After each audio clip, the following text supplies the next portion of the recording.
ایک جنگل میں جنگلی کبوتروں کا ایک گروہ رہتا تھا۔ اس گروہ کے تمام کبوتر صبح ہوتے ہی دانے کی تلاش میں اکٹھے نکل جاتے۔ سارا دن جنگل میں گھومتے پھرتے دانہ چگتے اور شام کو اکٹھے واپس اپنے گھونسلوں کی طرف آ جاتے۔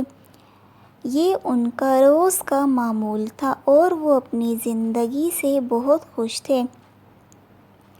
ایک دن ایک شکاری شکار کی تلاش میں جنگل آ نکلا۔ وہ جنگل میں جنگلی کبوتروں کے گروہ کو دیکھ کر بہت خوش ہوا۔ اس نے ان کبوتروں کو پکڑنے کے لیے درختوں کے نیچے بہت سا دانہ بکھیرا اور جال لگا دیا۔ کبوتروں نے اتنی زیادہ مقدار میں ایک جگہ دانہ دیکھا تو وہ دانہ چگنے کے لیے باری باری نیچے اتر آئے۔ انہیں یہ احساس تک نہ ہوا کہ یہ دانہ شکاری نے بکھیرا ہے اور اس کے نیچے جال لگایا ہوا ہے۔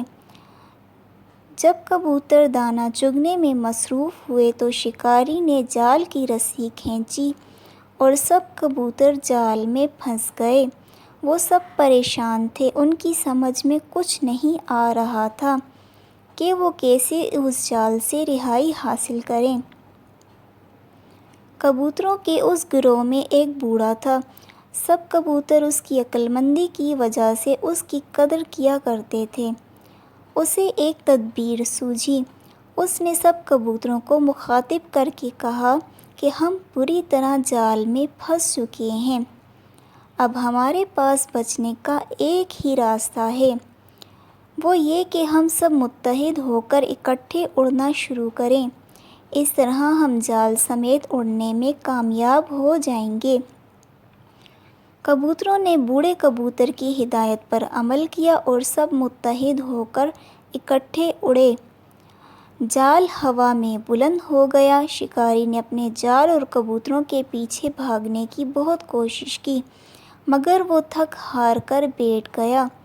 کبوتر کافی دور جا کر جنگل میں نہر کے کنارے اتر گئے، جہاں ان کا ایک دوست چوہا رہتا تھا۔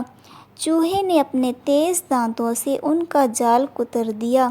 وہ دیکھتے ہی دیکھتے آزاد ہو گئے اور وہ دوبارہ ہنسی خوشی جنگل میں رہنے لگے۔ اس کہانی میں ہم سب کے لیے بہت اچھا سبق پوشیدہ ہے، وہ یہ کہ اول تو ہمیں کسی بھی حال میں مایوس نہیں ہونا چاہیے اور ہمت کر کے ہر مشکل سے نکلنے کی کوشش کرنی چاہیے، اور دوسرا سب سے بڑا سبق یہ ہے کہ آپس میں مل جل کے اتفاق سے رہنے ہی میں ہماری جیت ہے۔